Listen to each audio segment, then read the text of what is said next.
She didn't have a name on the roster. No enrollment form. No emergency contact.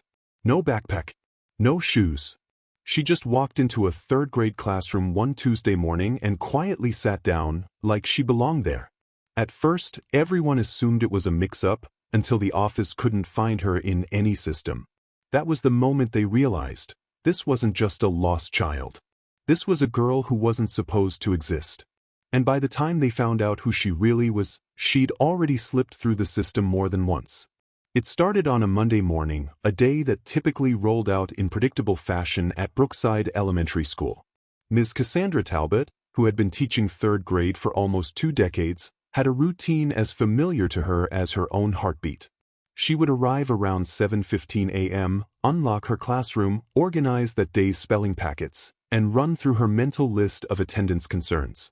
If any child was on academic probation, if there were any ongoing custody battles to be mindful of, these details were all part of her job. She would sip her coffee by the window, waiting for the bell to ring and the children to rush in with their usual early morning clamor. Lunch boxes banging on desks, squeaking sneakers on the polished floor, excited greetings, and the scattered arrangement of backpacks. But on this Monday, Miss Talbot's routine was disrupted. She had barely placed the day's assignment on the chalkboard when she saw a girl she did not recognize standing just outside the classroom door. This child was barefoot. She wore frayed jeans and a simple striped t-shirt. The older tennis shoes Miss Talbot had first assumed she was wearing turned out to be bare feet caked in dust, as though the girl had been wandering on the side of some dirt road. All Miss Talbot could do was blink in surprise, an uneasy feeling buzzing at the edge of her mind. Children sometimes arrived in dire conditions, but there was something in the girl's eyes that made Miss Talbot's stomach clench. The girl stepped in without a word. She stood off to the side, letting the rest of the students walk around her, some glancing in confusion, some ignoring her entirely as they scuttled to their seats. Miss Talbot approached with cautious kindness, lowering herself slightly to the girl's eye level. "Hello there," she said gently. "What's your name?" "Talia," the girl said quietly. She looked around the classroom with an expression Miss Talbot could only describe as hyper-alert. It was not the typical timidness of a child stepping into a new school. There was a sharpness in her gaze, as if she were surveying the space for possible exits, possible threats, possible places to hide. Miss Talbot offered a warm smile, though her heart was pounding. "Welcome, Talia. I'm Miss Talbot. Do you know which classroom you're supposed to be in?" The girl only shrugged, a slight movement of her small shoulders. Miss Talbot took note of the sleepless lines under the child's eyes, the pallor of her cheeks, and the tension in her posture. This was more than a child forgetting to bring shoes or lunch. Something deeper lay beneath the surface. When the tardy bell rang and no one came to escort Talia or introduce her, Miss Talbot whispered instructions to her teaching assistant to watch the class and then hurried down the hall to the front office. That's where a twist of confusion began. The secretary, Mrs. Lopez, typed Talia's name into the system and came up empty. No new student registrations. No mention of any child matching that description. The principal, Mr. Hammond, joined the conversation, eyebrows furrowed in worry. "Sometimes," he said, "the district arranged an emergency transfer from another campus. Maybe Talia was one of those cases." He tried calling the local district office for confirmation, but the line was busy. Meanwhile, Talia sat quietly in Miss Talbot's classroom, not speaking to any other child, her stare occasionally drifting toward the windows as if she were thinking about bolting. The day slipped into a strange limbo. Talia joined them for homeroom, then reading hour. She didn't participate, but she sat at a desk, legs pulled in slightly under the seat, as though bracing to run. Lunchtime came, and Miss Talbot realized Talia had no lunch. She handed the girl a small bag of grapes, a cheese sandwich from the teacher's lounge, and a carton of milk. Talia thanked her in a barely audible voice, then nibbled on the food, constantly glancing around. Miss Talbot noticed that when other children stared at Talia's bare feet, Talia pulled them under her chair, seeming ashamed or defensive.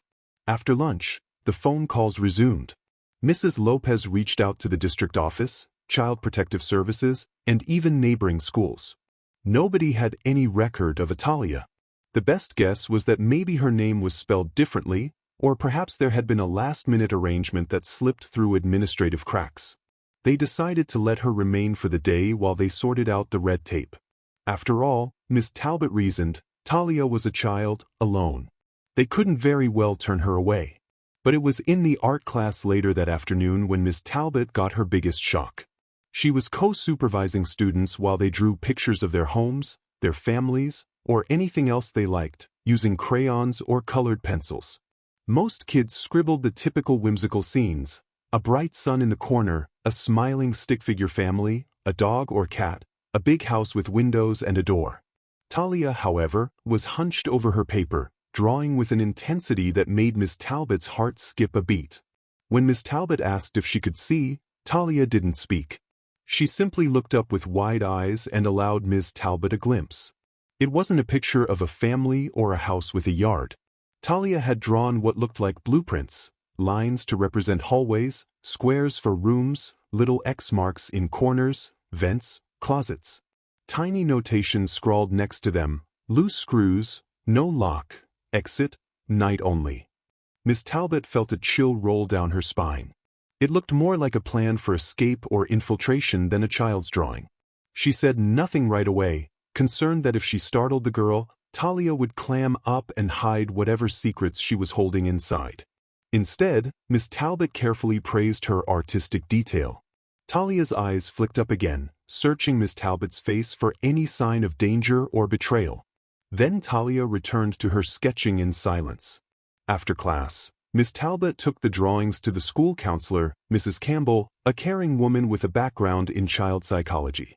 They looked at Talia's sketches together, both trying to decipher meaning in the lines. The repeated patterns of corners marked with X's, the notation "no lock," and the emphasis on vents suggested Talia had been studying these spaces for quite a while. Mrs. Campbell agreed that it could be a sign of trauma, a child's attempt to plan an escape from a place where she felt trapped. They had no idea where Talia lived or what her circumstances were, but the sense of urgency in the drawings was evident. They decided to file an inquiry with Child Protective Services, which was standard procedure for any staff suspicion of abuse or neglect. But the response from CPS was bizarrely dismissive. No open case matched the child's name or description. There was nothing they could do unless Ms. Talbot or the school counselor had definitive evidence that Talia was in immediate physical danger. Ms. Talbot stammered in frustration at this, explaining that Talia had no shoes, no documented guardians, no last name. The CPS representative merely repeated they had no active files matching that child, so standard investigation protocols would have to be followed. Ms. Talbot hung up the phone, a knot of dread tightening in her gut. Around 2 o'clock that afternoon, a woman arrived at the school's front office. She carried a temporary badge from what claimed to be the district's foster transportation program. She told the principal she was Talia's aunt and that Talia was newly placed with her under an emergency arrangement. The school staff tried to verify, but the contact numbers provided led to automated messages. The principal was wary, but the woman had papers that, on the surface, looked legitimate. They included a short-term placement contract and a letter with the district's letterhead. There were signatures, official stamps. Nothing obviously amiss, except for a subtle oddness in the typeface that Miss Talbot thought looked slightly off. Nevertheless, the principal, with no direct contradictory information and no order from the county or state to hold the child, reluctantly allowed Talia to leave with the woman. As Talia was led away, Miss Talbot's heart ached. The girl looked back over her shoulder, eyes wide and frightened. Miss Talbot could only stand helplessly at the school entrance, consoling herself that at least Talia was with someone who claimed to be family. That night, Miss Talbot could not sleep. Every time she closed her eyes, she saw Talia's bare feet and heard the hush in the child's voice. She envisioned those strange blueprints with loose screws and no lock, replaying the memory of Talia's frantic lines on the page. Miss Talbot felt an unshakable certainty that danger lurked behind Talia's situation. She was no stranger to the heartbreaks some children endured, but this had an even darker air. She thought about the child's watchful eyes, how Talia seemed perpetually on guard. When morning came, Miss Talbot returned to her classroom, feeling restless and ill at ease. That tension spiked again when she found a piece of paper crumpled in the trash can near Talia's seat. She smoothed out the paper to discover it was a missing persons flyer, possibly printed from an older website. The name on the flyer was different, Layla, but the picture was the same child. Miss Talbot's heart kicked into high gear. The missing girl in the flyer was Talia, or at least she appeared identical. That same solemn gaze, the same tilt to the head, the same unmistakable features.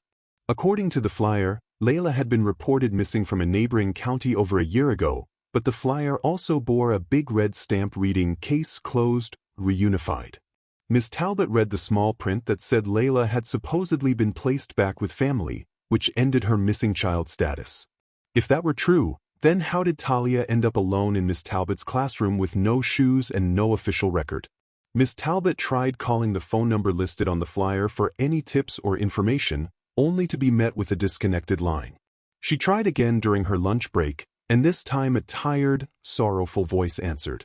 It was a woman who identified herself as Sarah, and she confirmed that Layla was indeed her daughter. She said Layla had been placed in foster care when Sarah was hospitalized for complications with her pregnancy.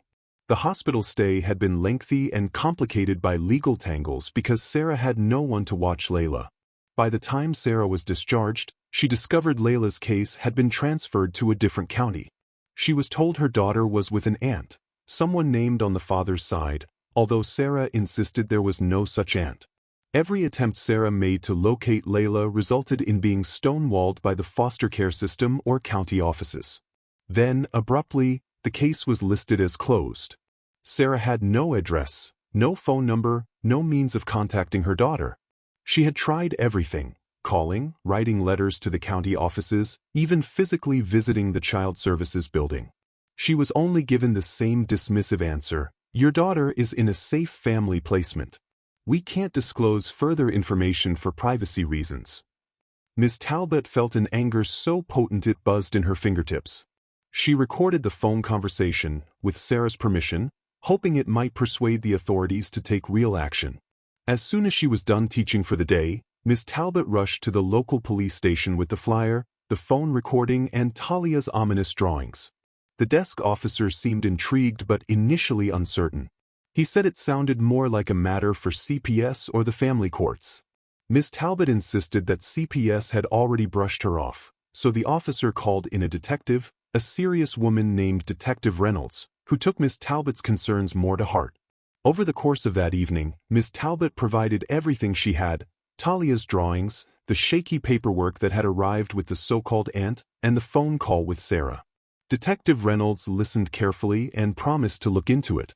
Miss Talbot returned home, feeling anxious but also comforted that at least law enforcement was aware. Perhaps they would uncover the truth behind Talia's circumstances. The word foster care fraud hadn't yet entered Miss Talbot's mind. She barely knew that was a concept. She only sensed that Talia was part of some monstrous system where children slipped through cracks, changed names, and vanished into some unseen labyrinth. The next day, Miss Talbot taught class with one ear on the door, half expecting Talia might appear again. But Talia didn't show. Miss Talbot tried to push the concern to the back of her mind so she could give the rest of her students the attention they deserved. However, every time she turned to write on the board, that worry gnawed at her. She replayed Talia's blank stare, her hushed voice. Who was this child truly? And who was the woman claiming to be her aunt? Later that afternoon, the school principal came to Miss Talbot's room with news. The district had verified that no legitimate foster placement for a girl named Talia or Layla had been issued recently. There was no official record of the child's enrollment or transfer. The principal apologized for letting the woman take Talia but pointed out that the papers looked legitimate enough at first glance and that Miss Talbot had no reason to suspect immediate foul play that day. Still, Miss Talbot felt she should have done more. The principal quickly assured her they did everything by the book and that perhaps it was an unorthodox but not illegal arrangement. Miss Talbot's instincts screamed otherwise. A few days slipped by without any more word from Talia or the mysterious aunt. Miss Talbot grew more restless with each hour that passed. Then, late on a Thursday afternoon, she received a voicemail from Detective Reynolds, who explained that the foster care agency listed in the paperwork did not exist in the official county directory. In fact, it had no website or physical address that matched the letterhead Talia's so-called aunt had provided. However, one piece of the puzzle remained real: the name of a now-defunct child placement contractor that had lost its license over a year prior. The detectives suspected that someone might be reusing or forging documents from that old contractor, cobbling them together to look official. That night, Miss Talbot sat on her living room couch, phone in hand, recalling how Talia had drawn those schematics. She pictured a nighttime attempt to slip through vents, to manipulate loose screws, to escape from somewhere. Talia's existence had been erased by bureaucratic or criminal means. Miss Talbot shuddered at the thought of this being more widespread, of other children possibly living the same nightmare. She found herself pacing the living room. She wanted to do more, but she didn't know how. She was just an elementary school teacher, not a detective. Sleep evaded Miss Talbot again, and when she finally drifted into a restless slumber, she dreamed of Talia pounding on locked doors, her eyes filled with silent pleas for help. The next morning, Miss Talbot woke with a resolve that eclipsed her fear. She drove to the station and spent an hour trying to track down the detective in person, but Detective Reynolds was out following up leads. Undeterred, Miss Talbot left her a detailed note, offering any help the detective might need, whether that meant coming in for further statements or calling Talia's mother again. On Sunday evening, Miss Talbot's phone buzzed with an unknown number. She picked up, expecting a telemarketer, only to hear Talia's trembling voice. The girl spoke in a breathless whisper. "Miss Talbot, I'm in trouble." Miss Talbot's heart thundered in her ears. She tried to get Talia to say where she was, but Talia only managed to say, "I took this phone. I can't talk long. Please help me." Then there was a scuffle, the sound of a door banging, and the line went dead. Miss Talbot's hands trembled. She tried calling the number back, but it rang once and then disconnected. She immediately dialed 911, reported what had happened, and insisted that Talia was in danger. The dispatcher had no immediate remedy. Miss Talbot could only explain everything from the beginning, once again, to an officer who seemed more confused than alarmed. Yes, there was a detective assigned, but she wasn't on shift until morning. Miss Talbot demanded they pass the information to whoever was on call. They promised to do so. That night, Miss Talbot hardly left her couch, phone clutched in hand, hoping Talia would call again. She wanted to be ready. She drank coffee until her nerves jangled. The phone stayed silent. All Miss Talbot could imagine was that Talia had been caught trying to ask for help. The guilt gnawed at her. Had she done enough? Should she have tried to keep Talia at the school? Should she have demanded the police intervene earlier? When Monday rolled around, Miss Talbot managed to drive to the station before work, even though it meant she would be late for her class. She left instructions with her teaching assistant, saying she had a personal emergency. At the station, she found Detective Reynolds in a small, overstuffed office that reeked of stale coffee. The detective confirmed that the phone call likely came from a prepaid burner phone. They had no immediate way to track Talia's location, but they were trying to ping the number. Miss Talbot provided the timestamp of the call and any recollections she had about background noises. She recalled hearing a faint train whistle. The detective made a note to check areas near the local railroad tracks. By the time Miss Talbot got back to her classroom, her stomach was a knot of anxiety.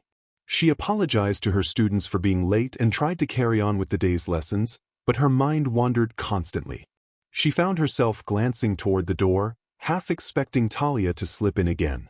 When that didn't happen, she anxiously eyed the clock, waiting for the day to end so she could call the detective. In the coming days, Miss Talbot discovered that the detective's investigation was yielding results that were far more disturbing than Miss Talbot had imagined. A ring of fraudulent foster care agents had been forging documentation, renaming children, and placing them in unlicensed homes that the state never inspected. The forgers would siphon funds designated for foster care reimbursements. Meanwhile, the children, often coming from tough backgrounds or chaotic family situations, were whisked from one random placement to another with minimal oversight. Often these children were cut off from any adults who might advocate for them. Names were changed. Records were lost or intentionally erased. Miss Talbot's jaw dropped when the detective mentioned that they'd found a few agencies suspected of forging medical and educational records, so the system would never flag these children as missing. How is that even possible? Miss Talbot asked, stunned. She thought about Talia, about Layla. If this was happening to other children as well, it meant Talia was just one of many. The detective sighed, explaining that a combination of bureaucracy, staff turnover, and some officials more interested in closing cases quickly than doing thorough checks had created the perfect storm. Some unscrupulous individuals had exploited that. Miss Talbot felt a hot anger building inside her chest. These were kids, not numbers on a page. Her heartbreak turned into determination. She pressed the detective for ways she could help. The detective told her that if Talia reappeared, the school should notify the authorities immediately and stall whoever came to pick her up. They wanted solid evidence that Talia was indeed the same child listed as Layla in a missing persons report. The flyer Miss Talbot had found was a lead, but it would be even stronger if Talia appeared in person. Miss Talbot had never wanted so desperately for a child to show up at her door, yet the thought also terrified her. Talia was clearly under the thumb of dangerous people. If they grew suspicious that Miss Talbot was onto them, they might yank Talia away again, or worse. The detective also confided that Talia's real mother, Sarah, had come in for questioning. She verified certain details about Layla, how she went missing, how the case was closed. Sarah was often tearful but resolute. She showed the police old photographs of Layla, a bright-eyed little girl who used to love drawing. The detective recognized Talia's face in those pictures instantly. There were no two ways about it. Talia was Layla, the same child. And the so-called aunt was an imposter. For the next few days, Miss Talbot lived in a state of vigilant hope and dread. She jumped each time the phone rang. She scanned the faces of visitors and children in the hallways. Her fellow teachers tried to offer comfort, but Miss Talbot could hardly articulate the swirling tension inside her. She would update the principal and the school counselor on her calls with Detective Reynolds, reminding them all that Talia might show up again. The principal, though concerned, felt there was little they could do other than follow the detective's advice. They had official instructions. If Talia arrived with the imposter aunt, the office would require full identification and wait for the authorities. Miss Talbot hoped it wouldn't come to a confrontation in front of the other students. A week went by. Then two. Miss Talbot's worry grew. She kept in touch with Sarah, who was frantic. Sarah had started camping out near the county offices, demanding they look into Layla's file. The detective told Miss Talbot that Sarah's persistence, while admirable, might tip off the fraud ring that they were under investigation. The detective wanted to be strategic so they could catch everyone involved, not just a single runner. Miss Talbot understood but hated the idea of waiting while Talia might be in danger. One chilly morning, almost 3 weeks after Talia's first appearance, Miss Talbot arrived at school to find a small figure slumped on the ground by the entrance. Heart pounding, she hurried forward. It was Talia, shivering in a thin sweatshirt, arms wrapped around her knees. Her face looked smudged with dirt, her hair tangled. Miss Talbot dropped to a crouch and gently touched Talia's shoulder. The girl flinched at first, then peered up. Recognition flickered in her eyes. Miss Talbot quickly ushered Talia into the building before the rest of the early arriving students could crowd the entrance. In the hallway, Miss Talbot fought the urge to bombard Talia with questions. She saw fear in Talia's eyes. "Are you okay?" Miss Talbot asked softly. Talia shook her head, tears filling her eyes. "I ran away," Talia said. "They locked me in a room. I got out through a vent. Just like I used to draw." Miss Talbot's throat constricted. The child had done exactly what her drawing suggested. She had planned an escape. "Where is this place?" Miss Talbot asked, even though she wasn't sure Talia would trust her enough to say. Talia simply shook her head again, lips quivering. "I don't know where. It's some house. Outside the city, I think. We moved a few times. I couldn't keep track. They changed my name again. Tried to cut my hair." She reached up, touching unevenly chopped strands. Miss Talbot felt tears sting her own eyes, but she forced herself to remain calm. She needed to call Detective Reynolds immediately, but she also wanted to protect Talia in that moment. She led Talia to the nurse's office, giving a brief explanation that Talia was a special case who needed some immediate care and that they should keep her there, locked behind the door for safety. The nurse, used to emergencies of lesser scale, looked alarmed but quickly nodded. Miss Talbot whispered that she'd be right back. She hurried to the office, found the principal, and explained the situation in hushed urgency. Talia was back, alone, terrified. The principal agreed that they should involve the police right away. The principal called, requesting Detective Reynolds.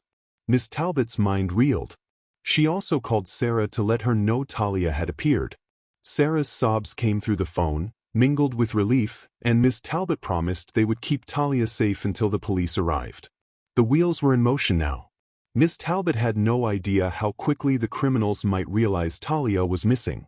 She dreaded the moment they might show up at the school. She prayed they would be foolish enough to come, so the police could catch them. She also feared for Talia's safety if they did. Within an hour, 2 squad cars arrived, along with Detective Reynolds. Talia looked petrified when uniformed officers appeared in the nurse's office, but Miss Talbot held her hand and reassured her that they were here to help. A female officer gently coaxed Talia to share what she remembered: how many people were in the house, what they looked like, if there were any other children. Talia answered in quiet, halting sentences, eyes flicking to Miss Talbot every so often for reassurance. Miss Talbot's relief was short-lived. Less than 10 minutes after Talia arrived, while the officers were still in the building, the front office buzzed Miss Talbot's room with urgent news. That same woman with the suspicious ant badge had just entered the school lobby, demanding to see Talia. Miss Talbot felt her pulse surge. She rushed to the front office, accompanied by Detective Reynolds, who signaled for the uniformed officers to position themselves discreetly nearby. The woman was there, wearing the same unassuming clothes as before: slacks, a cardigan, and that phony badge clipped to her belt loop. Miss Talbot tried to remain calm as the principal greeted the woman, politely apologizing that they needed more documentation to release the child. The woman's eyes narrowed. She repeated that Talia was her niece, that she had the official papers. The principal explained that new district policies required additional verification. The woman's composure began to slip. Her voice grew sharper. Miss Talbot watched carefully as the woman's gaze darted around, possibly looking for Talia. She must have sensed something was amiss because she tried to make a quick exit. But the moment she turned to leave, the uniformed officers stepped forward, quietly but decisively blocking her path. "What is this?" she snapped, eyes flicking from the principal to the officers to Miss Talbot. Then Detective Reynolds stepped forward, badge in hand, voice firm and calm. The detective told the woman they needed to ask her some questions about an alleged forgery and kidnapping. The woman tried to bluff, producing the same battered folder of documents, but this time the detective pointed out the errors: the outdated letterhead, the incomplete signatures. The woman's face went pale. She attempted to shove past the officers, but they swiftly grabbed her arms and handcuffed her. Miss Talbot felt her legs shaking at the sight. She had never witnessed a live arrest inside the school before. They took the woman into custody. Miss Talbot watched from a few feet away, still reeling that an actual criminal enterprise had touched her classroom. Then came the wave of relief. Talia was safe, at least for now. And the net was finally closing in on the people responsible for her ordeal. But the case wasn't over. The woman was just one link in the chain. Under interrogation, she identified 2 men and another woman involved in the same scam, all operating under the guise of a non-existent foster care agency. Their racket? They'd intercept children who had recently become wards of the state, forge the documents, and place them in off-the-books homes, collecting monthly stipends from the state. In some instances, the adults they placed the children with were also complicit, signing up to receive a cut of the foster payments. In other instances, the children were used for labor or forced to beg for money. Miss Talbot's stomach lurched at the horrific details. She thanked every star in the sky that Talia had managed to escape. Within the next few days, the police executed several raids. Miss Talbot saw the updates from Detective Reynolds: 3 more suspects apprehended, one of them a desk clerk at the county's Family Services Department who had been quietly deleting or closing cases for a fee. They found documents forging entire histories for the children, new names, false medical records. It was a searing example of how easily children could vanish in the labyrinth of overburdened systems. Even more shocking, Ms. Talbot learned that Talia was not the only victim. The police discovered a handful of other kids whose cases had been similarly closed or mislabeled. In an abandoned building's basement, they found a makeshift dormitory with metal cots, apparently used to temporarily house children while the group shuffled them around. It took nearly a week to confirm the full scope, but in the end, a total of 12 children were rescued from unlicensed homes. Among them, a toddler who was severely malnourished, 2 preteens who bore scars from physical abuse, and a teenage boy who had run away from one of the placements. Talia, it turned out, had been relabeled with at least 5 different names over the previous year. Each time, the criminals would move her to a new house, forging yet another identity. In the midst of this chaos, the best piece of news arrived. Talia, whose real name was Layla, was going to be reunited with Sarah, her mother. Ms. Talbot felt tears prick her eyes when she heard. She called Sarah and heard the disbelief and raw joy in her voice. Sarah was finally going to see her little girl after nearly 2 years apart. The day of the reunion, Ms. Talbot was allowed to be there, at least in a supportive capacity. She stood in the background of a small, private room at the local child services building.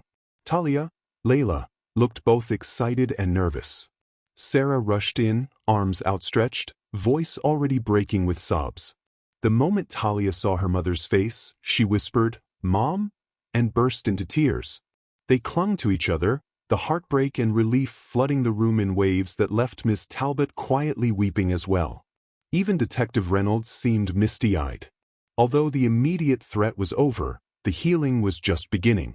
Talia, now going by her real name, Layla, though the transition took time, had suffered severe trauma, and it manifested in nightmares, distrust, and an emotional distance even with her own mother.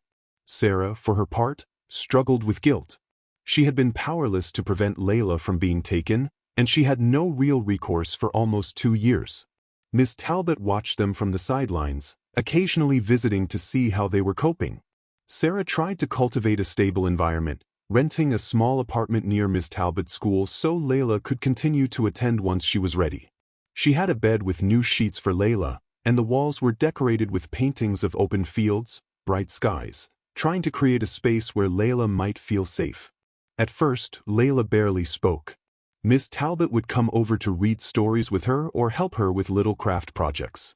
Layla would nod or shake her head in reply but rarely formed full sentences.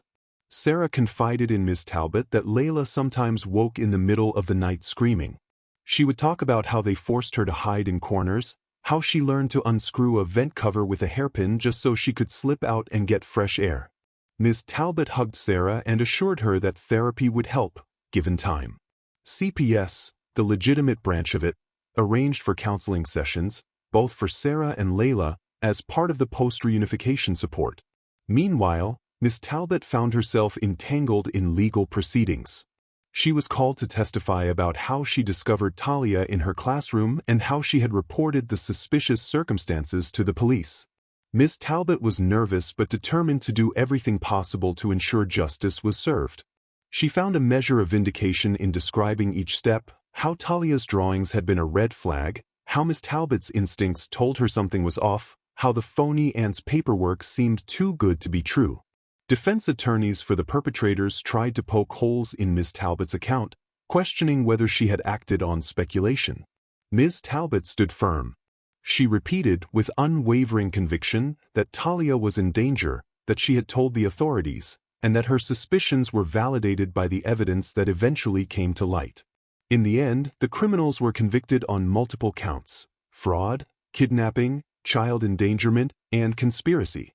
The desk clerk at the county office pleaded guilty to tampering with records. The ringleader, a man who had carefully stayed behind the scenes, was found guilty after damning testimony from the others. Miss Talbot, Sarah, and Layla all felt some sense of relief, though no sentence could truly undo the damage inflicted on these children. But as Miss Talbot well knew, real healing went beyond the legal outcome. Layla's mental scars were deep.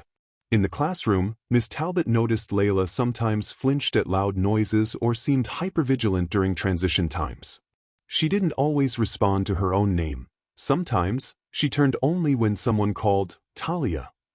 Miss Talbot didn't push, she simply let Layla set the pace of their interactions. Layla began drawing again, though for a while she still preferred to sketch escape routes and corners of rooms. Miss Talbot gently introduced her to other art forms, encouraging her to draw animals or nature scenes. Slowly, Layla's drawings shifted.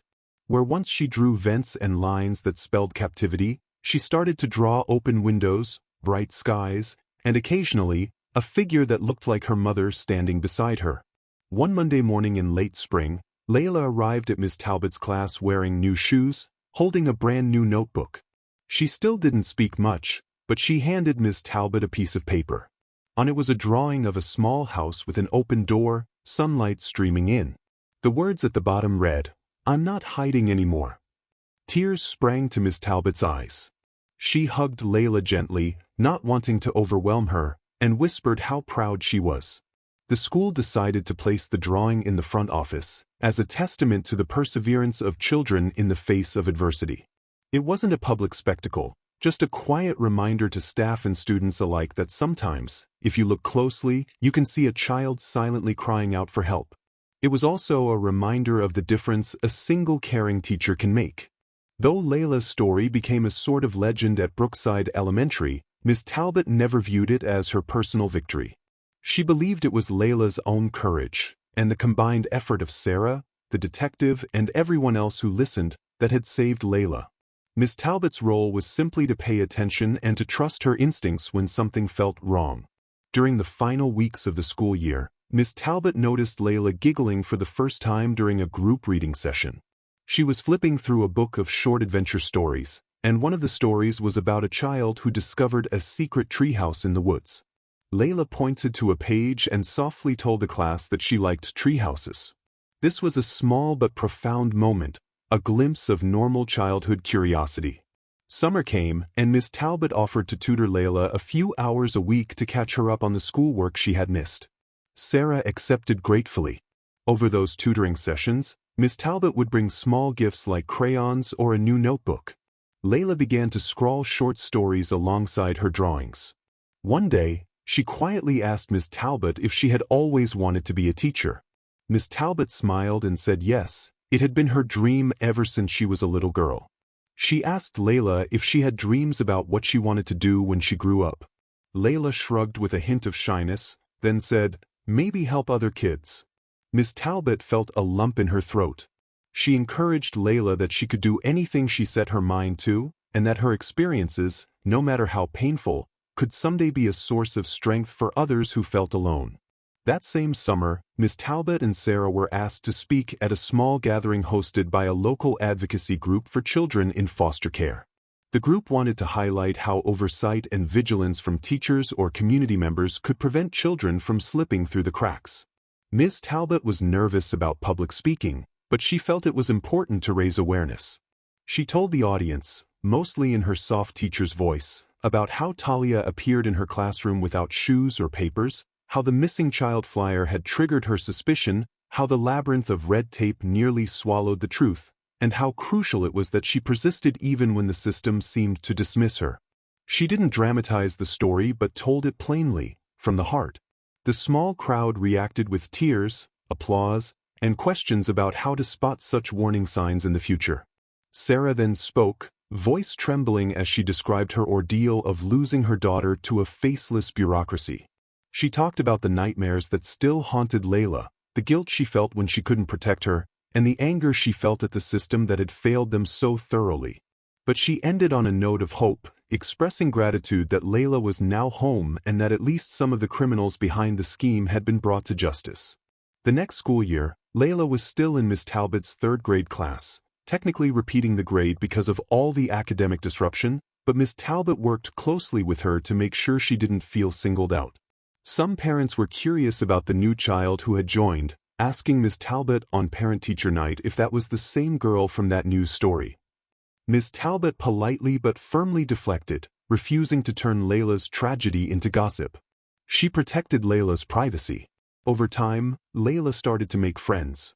She grew close to a pair of classmates, Zoe and Mary, who invited her to sit with them at lunch. Miss Talbot noticed they'd sometimes include Layla in silly jokes or group games.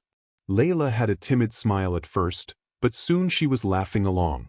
Her slow emergence from her shell was one of the most profound transformations Miss Talbot had ever witnessed. During recess one day, Miss Talbot watched Layla on the playground.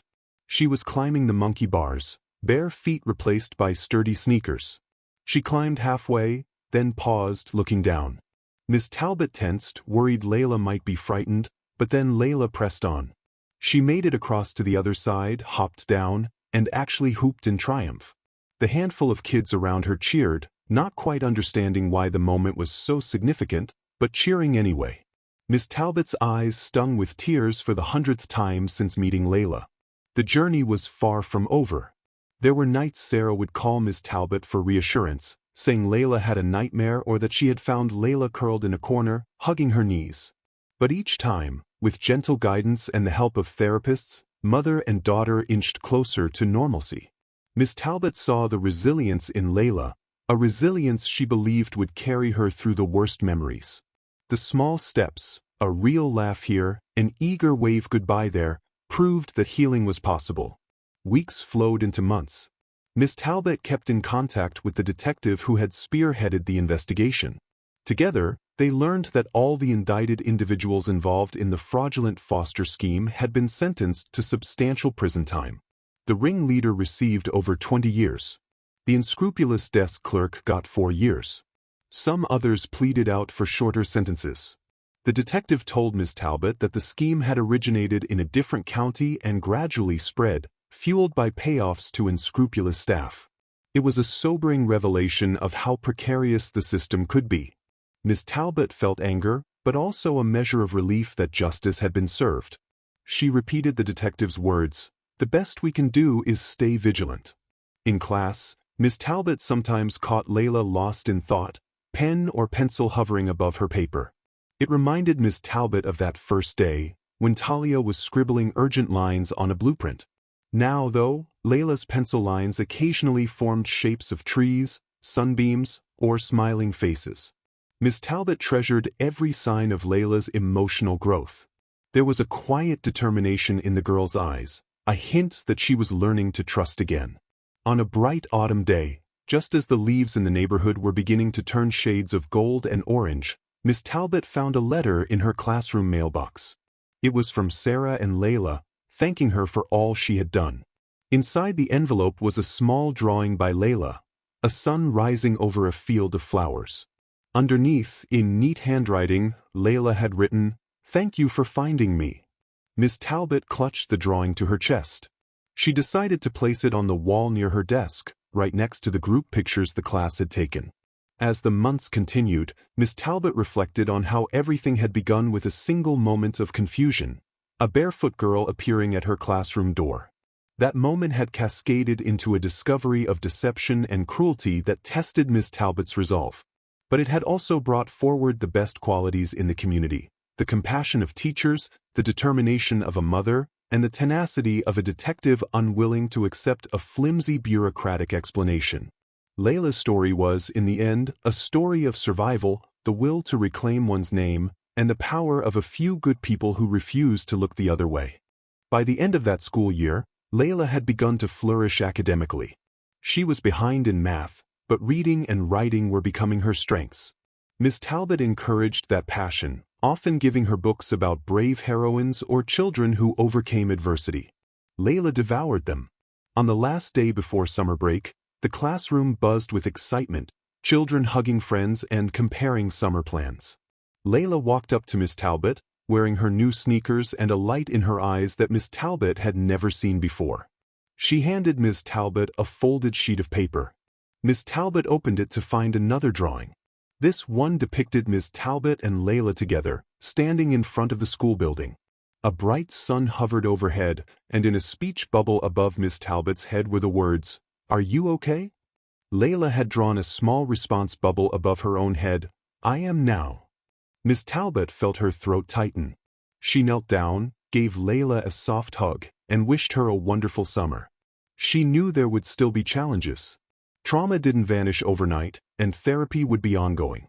But she also knew Layla had built a foundation of trust and stability. Sarah was healthy and working steadily, ensuring Layla had a safe home and all the support services she needed. That evening, as Miss Talbot packed up her classroom, removing posters from the walls and placing them in storage, she paused by the large, laminated drawing Layla had made months ago, the one that read, "I'm not hiding anymore." She remembered each detail of this journey, from the day Talia appeared, all the phone calls and detective visits, the meltdown in the front office, the arrests, and finally Layla's reunion with her mother. It was a testament to perseverance and how a single person's intervention could save a life that seemed hopelessly lost in the system. A few days later, Miss Talbot found herself reflecting on the moment the ring was brought down. If the criminals hadn't grown arrogant enough to walk back into the school, they might have slipped away. If Talia, Layla, hadn't had the courage to call Miss Talbot and ask for help, they might never have found her. If Sarah hadn't kept fighting, demanding answers from the system, Layla's case might have remained closed, lost in a black hole of false paperwork. So many ifs. So many precarious turns in the road. And yet, in the end, all the right things happened at the right times. The community recognized Miss Talbot's role with a small award from the school board, calling her a guardian of children's welfare, or something equally ceremonial. Miss Talbot accepted the plaque quietly, but she felt the real reward had been seeing Layla safely return to her mother. She told the audience at the school board meeting that teachers are not just educators. They are often the first line of defense for children in crisis. Miss Talbot took the opportunity to remind everyone that it was up to all of them, teachers, administrators, parents, and community members, to remain vigilant, to question irregularities, and to speak up if something felt wrong. Summer gave way to a new school year, the cycle continuing. Miss Talbot ended up with a fresh batch of bright-eyed third graders. She glanced at the empty seat where Layla had once sat, feeling a pang of nostalgia. But that pang was quickly replaced by gratitude, knowing Layla was moving forward. Sometimes Miss Talbot would see her walking in the hallway, a grade older now, hair neatly combed, holding her backpack and lunchbox. She still carried a shy air, but there was also a steadiness in her step that hadn't been there before. One day, as Miss Talbot was passing in the hall, Layla stopped her and said, "Guess what? I'm writing a story." Miss Talbot grinned, as though her heart might burst. She asked Layla to tell her about it. Layla explained it was about a girl who goes on an adventure to find a hidden treasure. Miss Talbot saw the gleam in her eye and encouraged her to finish it so she could read it someday. Layla nodded enthusiastically. It was a small exchange, just a hallway conversation, but it spoke volumes about how far Layla had come. In the months that followed, Miss Talbot received occasional updates from Sarah, who was busy with her job, therapy sessions, and trying to rebuild a normal life for herself and Layla. The horrors of the fraudulent foster ring gradually receded in the local headlines, replaced by fresh news stories. But at Brookside Elementary, the staff never quite forgot. In the teacher's lounge, references to the Talia case would float up whenever someone talked about strange new enrollments or suspicious paperwork. The entire school had become more alert, determined not to let another child slip through unverified channels. The administration even revised certain policies, requiring deeper checks on new students who lacked documentation, a small silver lining that might protect future children in similar situations. Miss Talbot was proud of Layla, proud of Sarah, proud of the detective who saw the case through to the end. But more than anything, she was proud of that moment when Layla decided she didn't want to hide anymore. That was the moment that changed everything. A child who had been bounced from one dark corner to another found her voice and bravely reached out to a teacher who, in turn, refused to stay silent. Toward the end of the next school year, Miss Talbot spotted Layla outside in the parking lot, waving excitedly at her. Sarah stood beside her, smiling. Miss Talbot walked over, hugging them both. Layla beamed, saying, "I have a new best friend, and we're going to the park this weekend. We're going to feed the ducks." She sounded like any ordinary kid, excited for a carefree afternoon. The transformation from the wary child who used to draw escape routes on a piece of paper was extraordinary. Miss Talbot's eyes shone with pride. Sarah gave Miss Talbot a grateful look that said more than words ever could. Life went on as it always does. More children funneled through Miss Talbot's third-grade classroom over the years, some with minor family troubles, some with bigger issues. But Miss Talbot always approached each new face with a deeper awareness. She watched for the small signs, like barefootedness without explanation, or a child refusing to talk about home, or suspicious documents that lacked credibility. She had become a silent sentinel, determined never to let a child vanish under her watch. Layla's journey shaped Miss Talbot's approach for the rest of her career. And every time Miss Talbot felt overwhelmed by the bureaucracy of the school system or the avalanche of her daily responsibilities, she remembered that one success story. She remembered Layla's bold statement, "I'm not hiding anymore." It reminded Miss Talbot that a single person's determination can slice through the thickest red tape, that a child's quiet cry for help can transform into triumphant laughter in a safe classroom. Years later, Miss Talbot retired from teaching. On her last day, she removed from the wall the original drawing Layla had made. She placed it carefully in a folder, wanting to keep it as a memento of the most challenging and meaningful chapter in her career. She thought of Layla, wherever she might be, possibly entering high school by then, forging friendships, maybe writing more stories, or even volunteering to help other kids. Miss Talbot believed strongly that Layla's experiences, painful as they were, had shaped her into someone with an extraordinary capacity for empathy and courage. She also occasionally heard from Detective Reynolds, who had pivoted to working in a special victims unit, focusing on crimes against children. Reynolds would let Miss Talbot know if they uncovered any new leads on other rings or if a child was recovered thanks to tips from vigilant community members. Each success story felt like a small victory against a vast, shadowy enemy.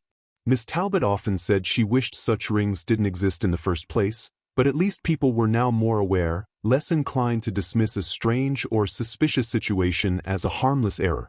One bright afternoon, about 3 years after Layla's rescue, Miss Talbot was in her living room, flipping through a local magazine.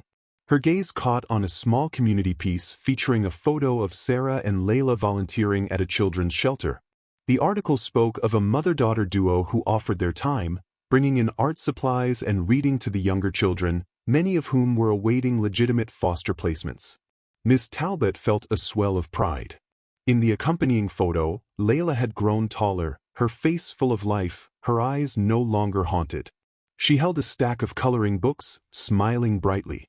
It was a stark contrast to the barefoot child who once slipped into Miss Talbot's classroom with a blank stare and a single name, Talia, on her lips. As Miss Talbot read the short paragraph, she noted that Sarah had given a quote to the journalist, something about wanting to be there for kids who might feel alone in the foster system, to let them know they are seen and valued. Another quote, presumably from Layla, mentioned how she liked to draw to express her feelings and hoped other kids would find comfort in art. Miss Talbot's vision blurred with emotion. She recalled Layla's heartfelt statement that she wanted to help other children someday. And now, in some small but meaningful way, she was. Flashes of memory rushed through Miss Talbot's mind. The first day Talia, Layla, had been found in her classroom, the hush of dread Miss Talbot felt upon seeing those cryptic drawings, the maddening phone calls to disconnected lines, the mother's sobs when Miss Talbot finally reached her, the arrest of that woman in the school's front office, the swirl of police sirens. Then, that triumphant moment of mother and child reuniting with unstoppable tears. It felt like a lifetime ago, and yet the intensity of it still pulsed in Miss Talbot's chest. She carefully clipped the magazine article, tucking it into the same folder where she kept Layla's drawings and other keepsakes from her teaching career. One day, she thought, she might compile a scrapbook or a memory box for those she truly cherished. She would never forget Layla's story. More importantly, she would never let it remain just a cautionary tale. It was also a story of redemption, of an unbreakable bond, of a teacher's intuition that refused to be silenced, and of a child's unwavering determination to escape the darkness.